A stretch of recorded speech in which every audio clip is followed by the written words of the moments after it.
Hey, what's happening, everyone? Welcome back to another episode of the Free to Grow CFO Podcast, where we dive deep into conversations about scaling a D2C brand with a profit-focused mindset.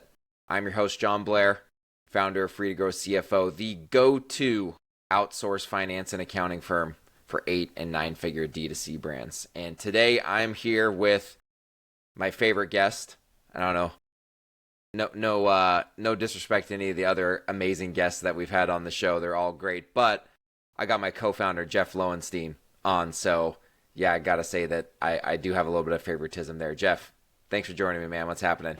Yeah, happy to be back on the pod, Jon, and no disrespect to anyone else. I mean, you could say we're all tied for first for your favorite guests. 100%. We've got a little bit to live up to on this one. You were on Taylor Holiday's Bridges webinar last week, so we've got to really crush this one. But I'm excited about what we're going to be talking about. Last time I had you on, we chatted about a LinkedIn post that I had posted maybe a couple months ago, and that got a lot of people talking. And today we're going to chat about another one, which is centered around the top 3 mistakes that I see D2C brands make as they scale from 1 to 10 million in annual revenue. Keep in mind, everyone, before we dive into this, these are not the only mistakes we see, right? There's nuance to all of this, but there are 3 things that I see over and over and over again that plague brands that are scaling from 1 to 10 million. And I gotta be 100% honest. The reason we're talking about this, scaling from 1 to 5 million is what I call the Badlands, where you have got product market fit, right? And you need to scale and punch through $5 million, and you've got to take enough resources to get to the other side of the Badlands. You can't get stuck in the middle, because if you get stuck in the middle, you've got to either retreat or push through, and it's a really tough place to be. And I'd say depending on your product category and your business, the Badlands could extend all the way up to 7, 8, 9, 10 million. It's a tough phase of the business. And so we just want to share our thoughts on 3 of the biggest mistakes that we see brands make in this period of scaling, in hopes that it will help you as you are pushing from 1 to 10 million, and that you might be able to glean a little bit of wisdom from what we're chatting about here today. So, dude, let's dive right in to the first one: purchasing way too much inventory for fear of lost sales. Now, over the years, I've learned it's better to risk stocking out and live to fight another day unless you have excess capital, which most brands don't have at any point in time, but definitely not in 2024. Jeff, what are your thoughts about purchasing way too much inventory for fear of lost sales? You see this? What are your thoughts on it?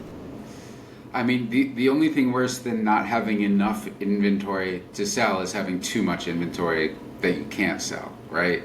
So just think about, like, which way would you rather be wrong is what I recommend. No one is ever getting this perfect. It's literally impossible. You know, you're placing a risk-adjusted bet on where you think things are going to sell, how much of each SKU and variation is going to sell. Let's just be honest. It's impossible to get it perfect. You're going to miss, and you're going to miss in places you didn't expect to, right? You might be super confident on one channel or one product category, and then, you know, that's actually what you end up getting wrong, rather than where you thought you might have issues. So it's just really freaking hard, right? You have the combination of marketing efficiency that varies day to day, month to month, season to season, right? Especially we're about to enter the holidays, and it's crazy times for everyone, especially with Black Friday, Cyber Monday coming up. So I like to think about it like, where would you rather be wrong? I like to show a little bit of restraint. Like, I'd rather have some of my clients stock out a bit rather than being super over inventoried and having their cash tied up, because that cash crunch can kill you in a lot of ways. So Totally. That's typically where, like, I try to push people if you have to choose one or the other. But you know, it's a skill that you do have to hone over time, the inventory planning piece. Well, so there's a couple things that I want to point out there that Jeff just mentioned. One, inventory planning is really freaking hard, and you will never get it perfect. No one gets it perfect. I've worked with companies doing $500,000 who are not getting perfect, and I've worked with companies doing, 9 figures in revenue, not getting it perfect. And so, take that burden off your shoulders, right? Of like trying to engage in inventory planning perfection, because it doesn't exist.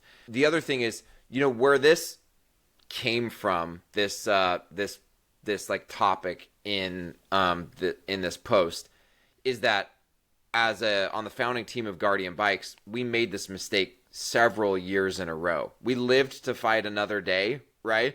But where did this show up the most? It showed up the most right before Q4, like Jeff was mentioning, right? That prime time is right around the corner. And then it showed up for us at the time. Guardian has since brought its supply chain back to the U.S., but at the time we were purchasing bikes in China.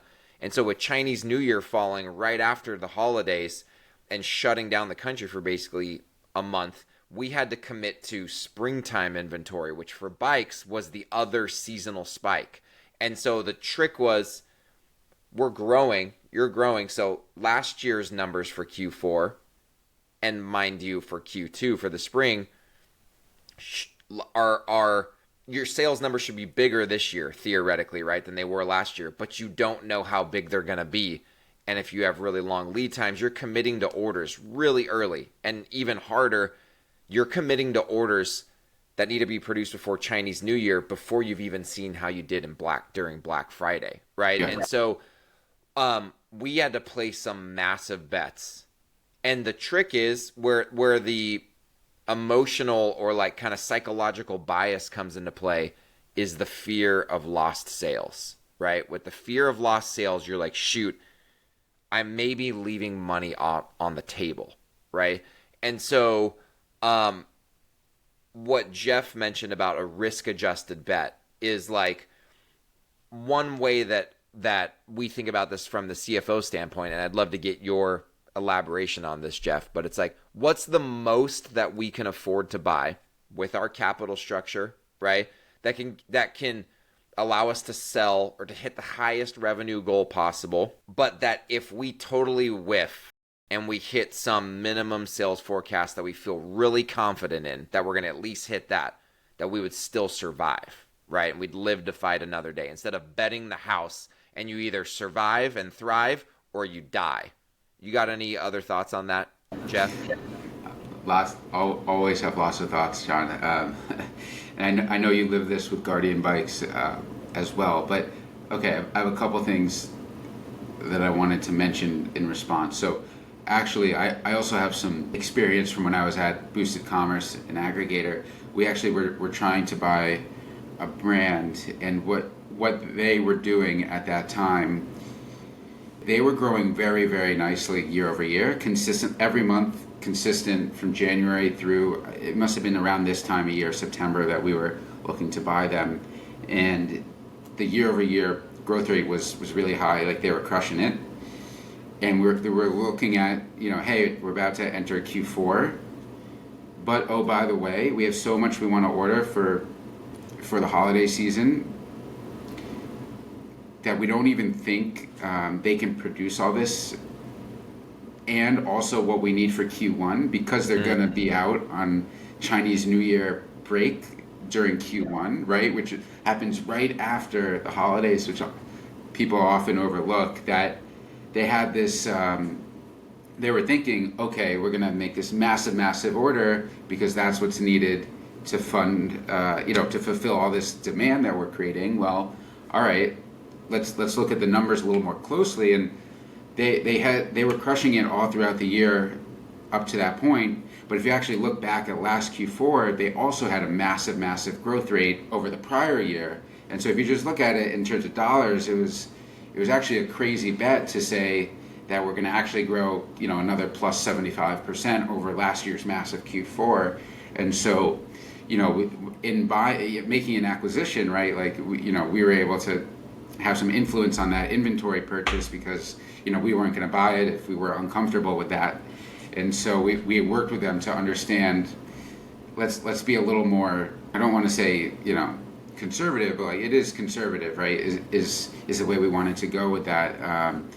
And basically what we're able to do is with the supplier, and again, this is a whole different conversation, but you can have basically giving more information to your vendors is always a good thing. And Totally. the conversation was, hey, here's roughly what we think we're going to purchase over the next 12 months, right? Here's the forecast.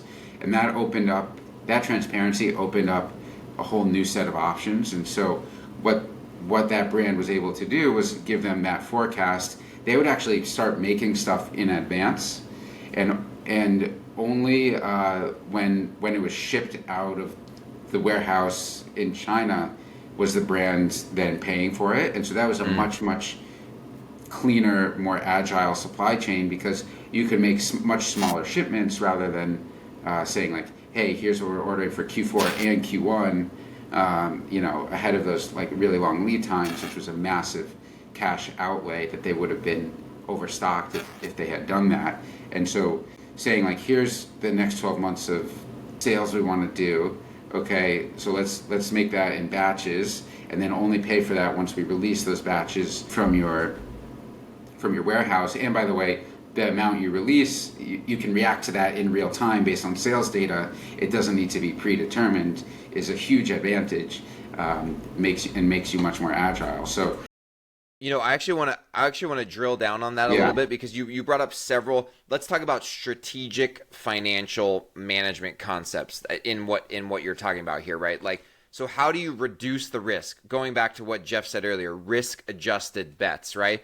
So what are the dynamics or the levers that you as a brand can potentially strategically pull or maneuver to reduce risk? One that Jeff just brought up is batch size, right? Or purchase lot size. The smaller, more frequent releases of inventory you can commit to, the less risk there is in ordering more. And it's because you're committing to small lots at a time financially. The extreme case on the other side is like you commit to a year's worth of inventory all at one time. Massive financial risk, right? Huge cash outlay at the beginning. And like you're very reliant on releasing that cash over time based on sell-through, right? So like lot size and batch size is a huge one. The other thing is lead times. And there's actually a very tight connection between lead times and batch sizes. Like if you think about, we used to look at this at Guardian Bikes all the time, like how do we do like frequent releases, right, of product that there's kind of like always this continuous flow. And so when you think about like lead times, if I always have this continuous flow of like SKU mix on the water at that time, like I may only, and if like what Jeff's talking about, there's a continuous production happening on the other side, right, at the manufacturer. They might have work in process or raw materials or components already ready to go that would decrease your lead time. We saw that at Guardian, where like when we would order twice a year, they didn't have a stockpile of what they needed to get production going. But when we were ordering all throughout the year, and they were kind of like getting these little drip campaigns, so to speak, right, of like shipping out product, if we had to change the SKU mix, they're like, oh, cool, we already have those components. Let's just put them on the line. Let's change the line, and we can get those out the door in the next few days. So like lead times, decreasing lead times. The other thing to consider is when you have this doesn't work for bikes, because air shipping bikes, you lose money because of the size and the weight. But if you have a smaller product you can air ship, if you're talking about for example, like a big sales period like Q4, commit to what you feel comfortable committing to. Put it on the water or the slowest, cheapest transit method to maximize your margin. But be okay with air shipping some if that does produce incremental contribution margin dollars, and you place that shipment late, right, in the season once you see you're going to stock out. And yes, is your margin lower? Yes, but as long as there's incremental contribution margin dollars, it is still incremental to the bottom line. So that's another thing that I've done with brands before in the past. How many Guardian bikes did you airship? We did not airship many. We zero, because we couldn't, but I always wished we were always trying to figure out how we could and make money, and we couldn't. But we have apparel brands we work with that can still turn an Certainly. incremental margin profit, right, at Airship. But Certainly. unfortunately, we could never pull that lever at Guardian. I always wanted to. And there's another thing that I wanted to respond to that you said earlier, which is it's about maximizing revenue in a holiday period, but there's also something about being understocked as a forcing mechanism to preserve contribution dollars Sure. and contribution margin, because if let's say you're overstocked, like holy crap, it's it's December 1st, we got through Black Friday, and I have way too much inventory that I need to sell before Christmas here. What are you going to do? Well, the obvious thing is you're going to either increase budgets or increase discounts or both, right? If you really need to move inventory, and that's going to absolutely decimate your contribution margin, right? And so the advantage of having that extra stock, is not even there, right? And it hurts your overall P&L. It's not just like, it's sure. You can't just do that on a certain amount of units, right? That affects your full business. And so if you think about it the other way, if you're understocked a bit, you're actually going to be able to preserve price much better, and you're going to be able to be more efficient on your spend as well. So Totally. that's something to think about. Those, obviously, like, you're not going to be at either extreme where you're like, hopefully you're not discounting, 30, 40, 50%, and hopefully you're not like cutting ad spend off altogether if you're understocked. But it does seem to me, like, based on my experience and the brands I've worked with, that it's a less stressful place to be in, to have to say, like, we're selling too well, let's preserve margin.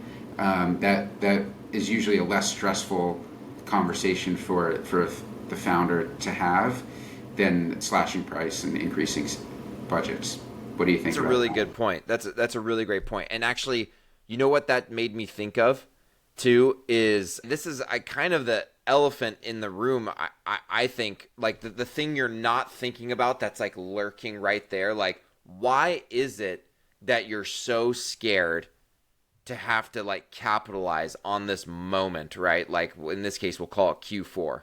That, like, why are you so scared of fear of lost sales? And what I'm gonna bring up here is, like, the difference between building a brand that people are loyal to and they're gonna purchase from you at some point after the holidays versus a one-hit wonder, and you acquire a new customer, they buy one thing from you and they never come back.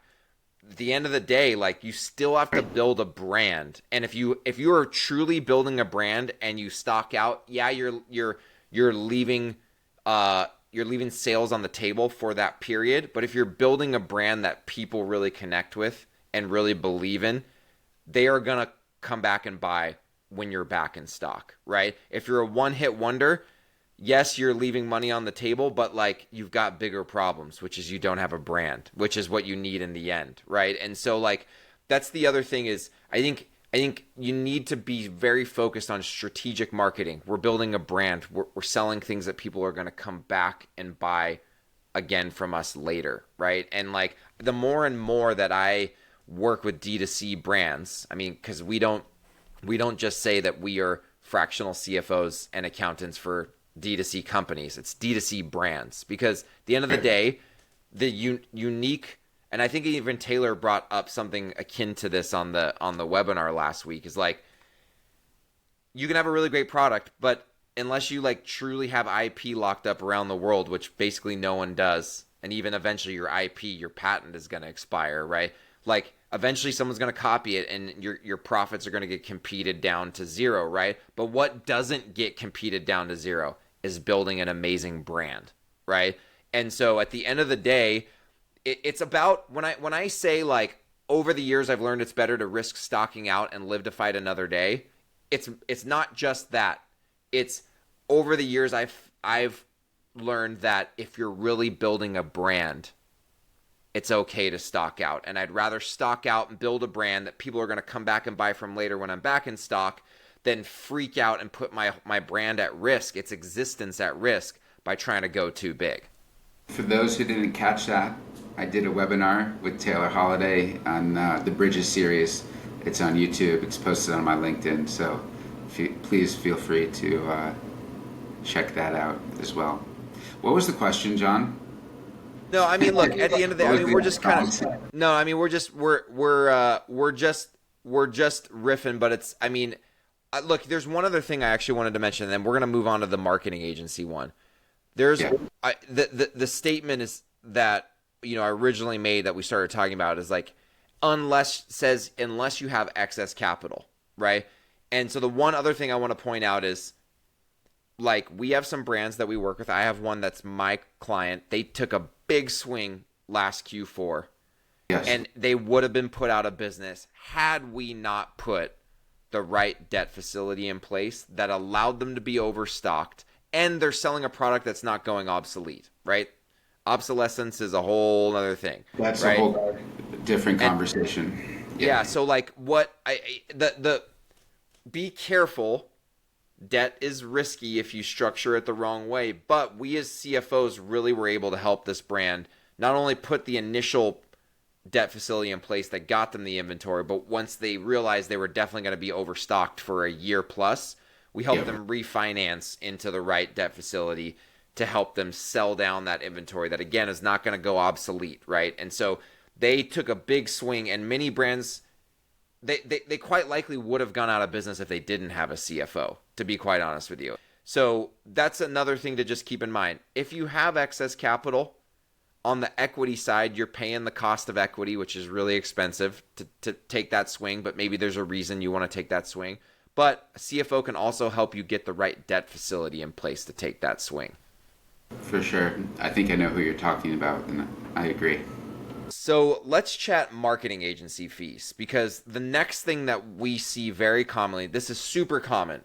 We work with about 25 growing e-com brands, and we see very frequently brands paying too much in marketing agency fees. Now, as I said in my LinkedIn post, I'm not saying agencies are bad, because they definitely are not.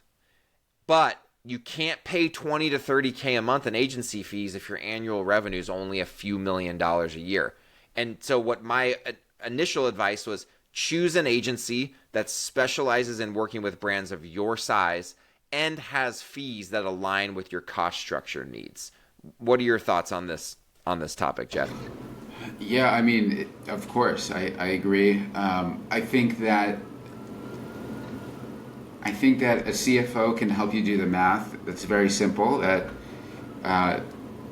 the agency fee, which is typically a fixed amount plus a variable, maybe a percent of ad spend, right? The math that we help our clients do, right, is what is the incremental revenue that agency needs to generate to offset their fee? Because that's not a very obvious calculation that people are doing, right? They're just thinking, oh, well, if I can get extra 10%, 25% on my ROAS, then it probably pays for itself, maybe. But we can actually help you figure out what that exact dollar amount is.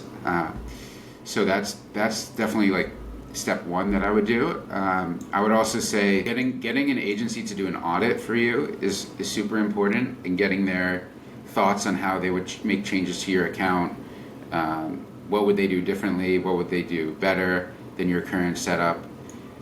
Sometimes they have good answers and sometimes they don't. So really assessing them on during that audit phase is quite important as well.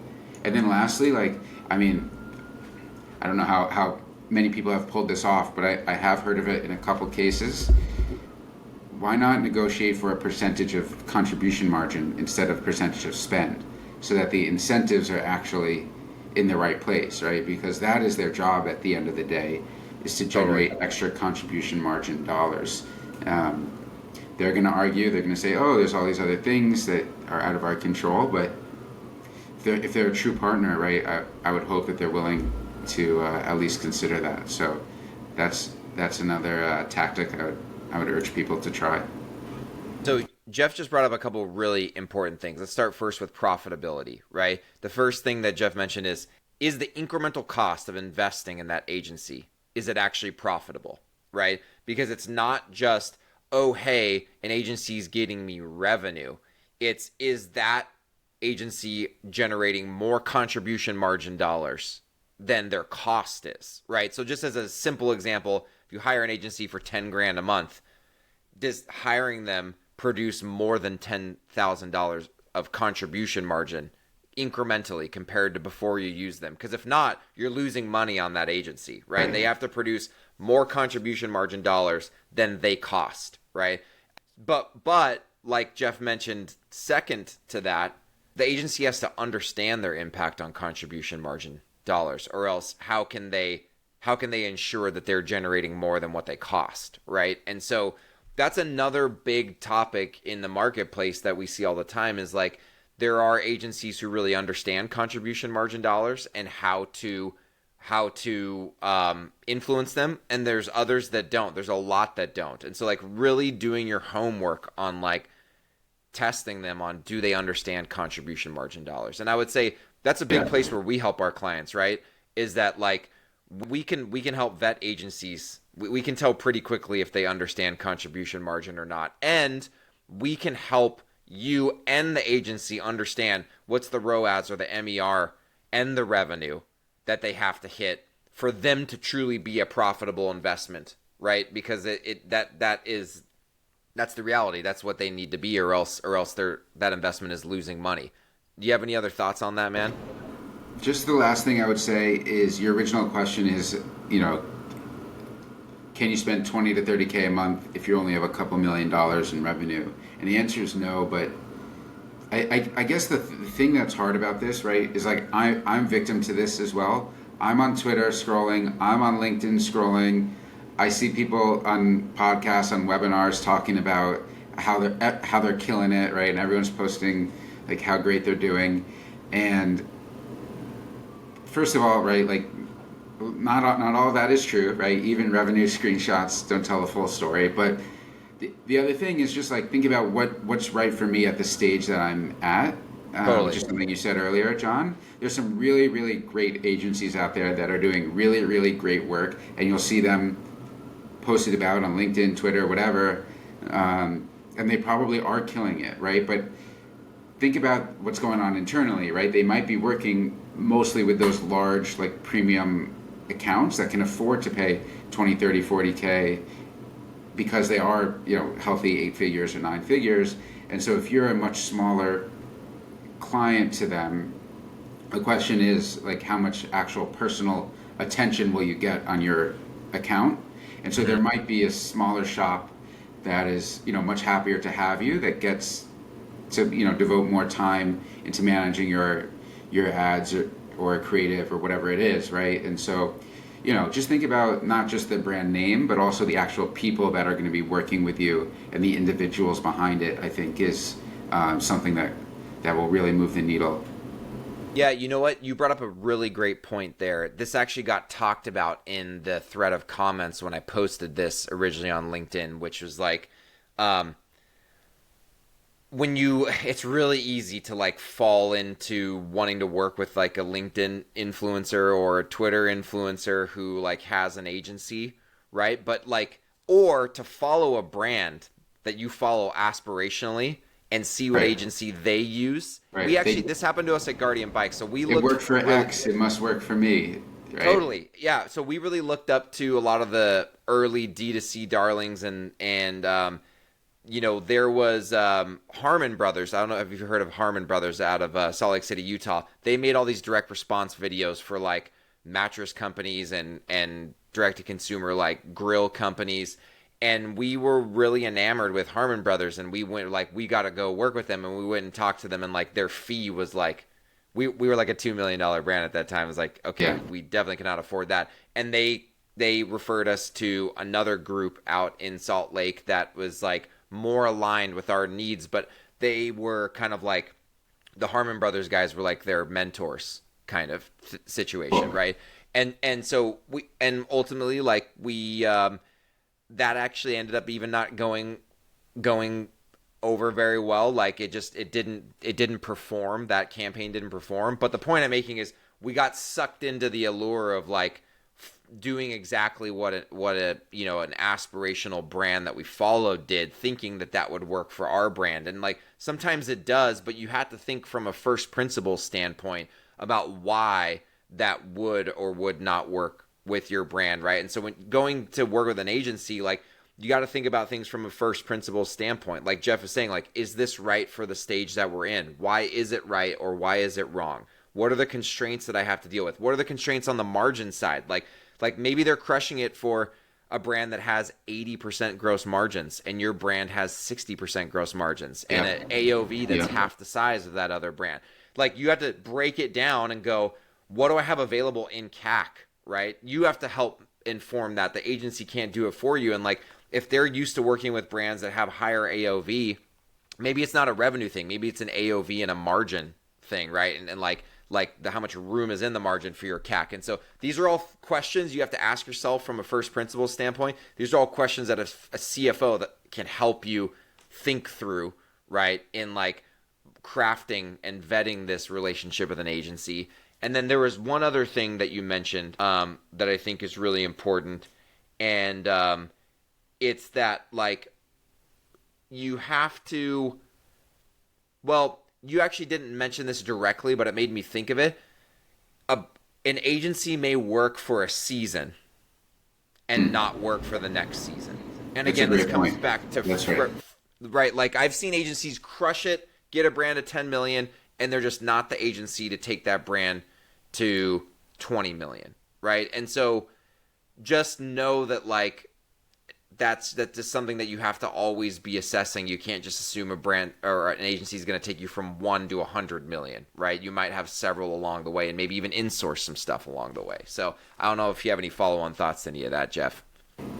It's a great point. And I think even the individuals within an agency might be right for you in different seasons as well. I've seen that play out for sure. Yeah, we've seen people stay with an agency, but like having a different person on the team brought in on the account can make a big difference. So, just because it's not working, right, you don't need to move agencies. You might need to just shake things up a bit internally as another option.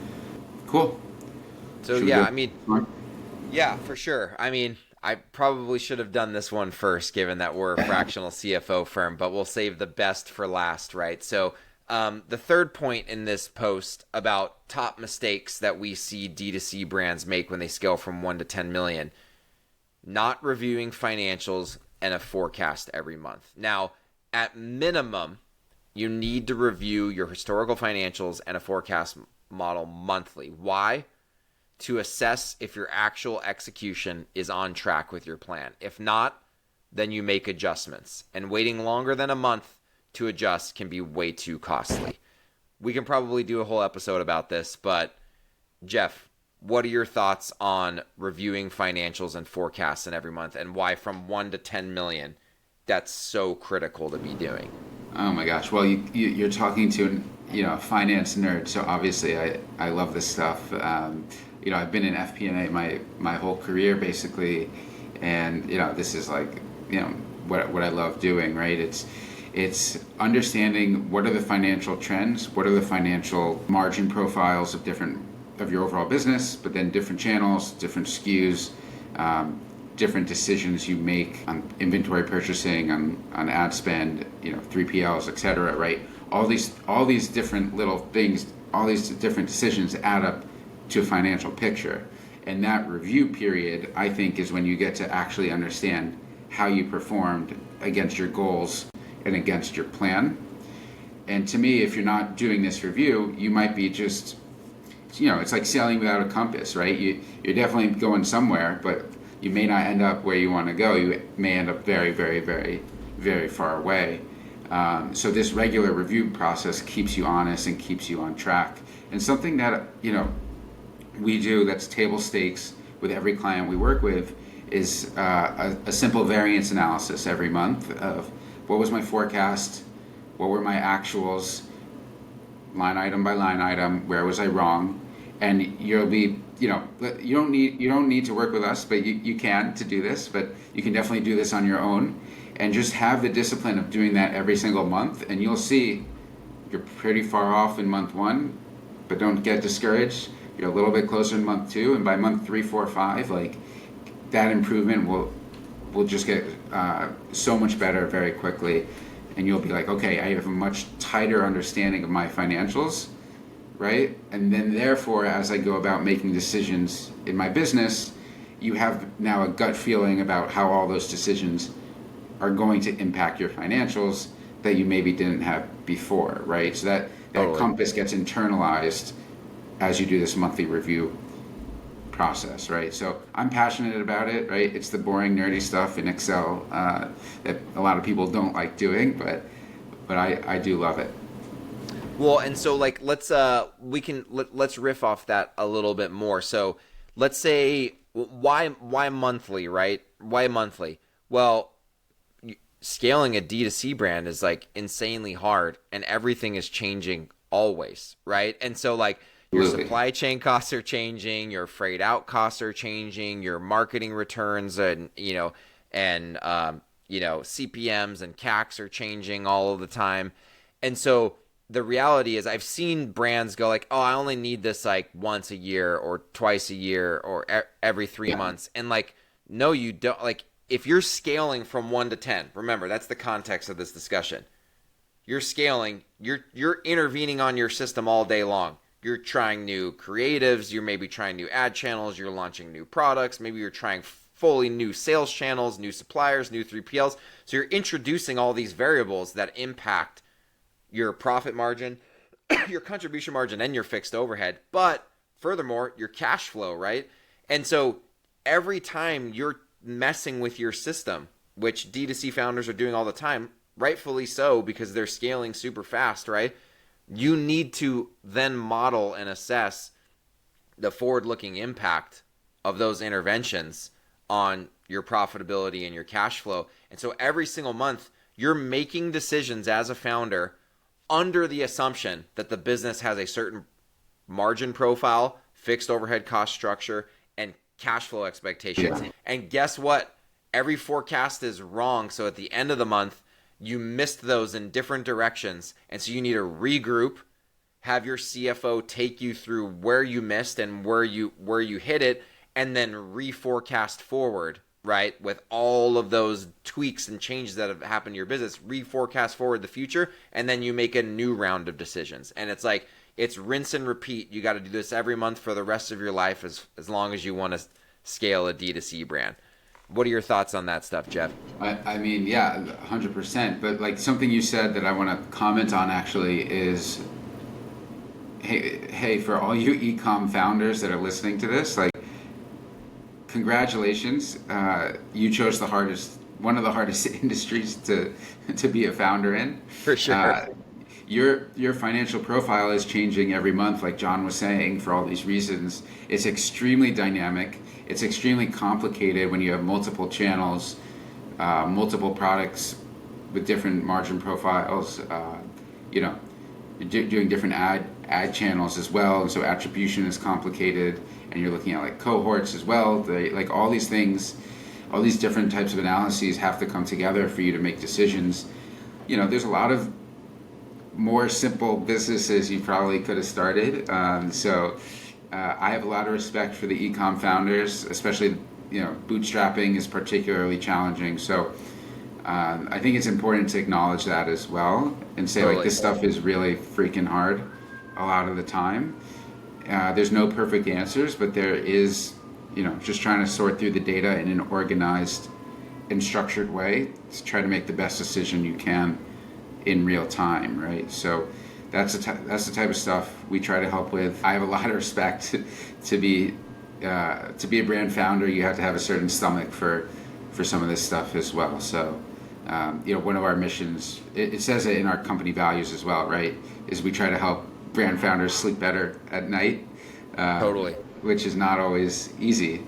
And implicit in that is that they're already getting pretty bad night's sleep because it is so stressful. So it's overwhelming, man. I just want to comment on that piece Totally. of it as well. Totally. Yeah. I mean, look, at the end of the day, what we are here to do is make sense of all of this complicated financial data and help you make sense of it quickly so you don't have to unwind it and figure it out on your own. Because chances are, just like most brand founders, you're product focused and or you're marketing focused, right? That's what got you in the business in the first place.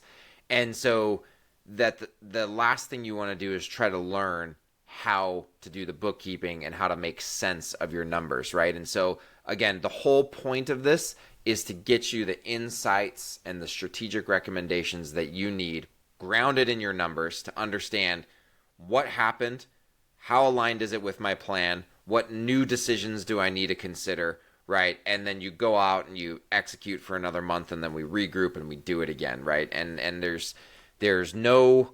there are very few businesses that are as complicated and challenging to scale as an e-com brand. And so this is just like, this has to happen. I've even worked with very financially sophisticated founders, and they still need this on the journey from 1 to 10 plus million, because it just gets harder and harder and harder and harder to track in your head. So, well, look, we do have to land the plane on this one. And, I feel like we could actually probably talk about all this stuff again, to be quite honest with you, and just like have a whole new discussion on different aspects of this topic. But like, the bottom line is, to summarize for everyone, scaling a brand, a D2C brand from 1 to 10 million is hard work, right? And we see very often 3 really big mistakes: purchasing way too much inventory for fear of lost sales, paying too much in marketing agency fees, and not reviewing your financials and a forecast every month. The good news is Free to Grow CFO, or firms like us, can help with all 3 of these things and more when it comes to scaling a D2C brand from 1 to 10 plus million. So that being said, before we do land the plane, Jeff, if you want to share really quick where people can find more information about you. Well, you can find us on freetogrowcfo.com. You can find me on LinkedIn, Jeff Lowenstein. Twitter is at JeffLOW791. We're the go-to option for outsourced CFO and bookkeeping for growing profit-focused direct-to-consumer brands. So, give us a shout, fill out the form, send us a request if you want to chat. Absolutely. Well, everyone, thanks for listening to another episode of the Free to Grow CFO podcast. Don't forget, if you want more helpful tips on scaling a profit-focused D2C brand, consider following me, Jon Blair, on LinkedIn, or like Jeff said, Jeff Lowenstein. We got great content we're cranking out every single day. And don't forget, check us out at freetogrowcfo.com if you think we can ever be of service. And until next time, scale on. All right. Thanks, everyone. Take care, John.